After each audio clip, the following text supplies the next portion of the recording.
The Russian Foreign Minister Sergey Lavrov has warned Ukraine that it must meet Moscow's demand for demilitarization. Otherwise, the Russian army will solve the issue. Sergey Lavrov has accused the West of fueling the war in Ukraine to weaken Russia and said that it depends on Kiev and Washington on how long the conflict will last. Lavrov's statement comes just days after Russian President Vladimir Putin said that he is open to negotiations to end the war. Let me go back to my colleague Srinjoy Chaudhary and the senior editor who's joining us right now. Srinjoy, there are twofold issues over here. One is, of course, where the, Sergey Lavrov, who is the foreign minister, is asking Ukraine that they must demilitarize or they are going to do it themselves. What do they exactly mean by it? And also when they are specifically mentioning that it's the West which is fueling the entire war, and that's the reason why the Ukraine does not want to come on the talking table with Russia to end the war. Yes, when you say demilitarize, basically Russia wants to end the war in a way that it wants to end the war. That's really the point, that the Ukraine would be demilitarized and denazified is the Russian objective. Now, how that happens it has to be seen, but the important point is about Washington and Kiev.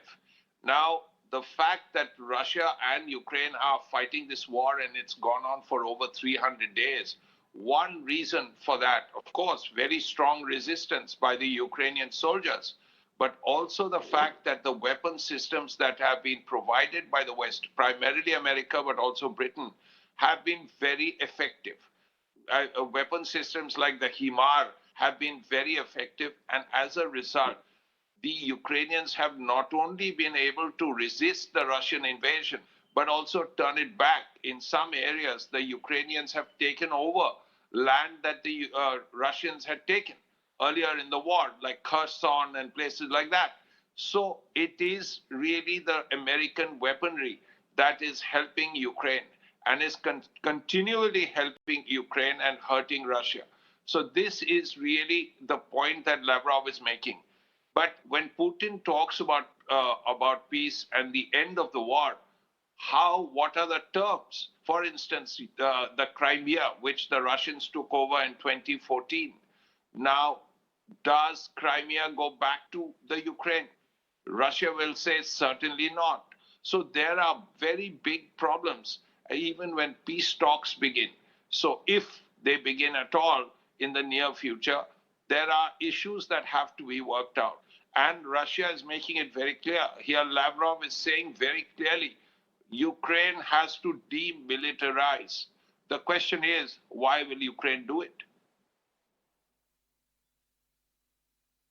Well, I appreciate you joining us, Srinjoy Chaudhary, with all those valued inputs that you were making, and we'll be keeping a close watch on that developing story between Russia and Ukraine as both sides are not willing to relent.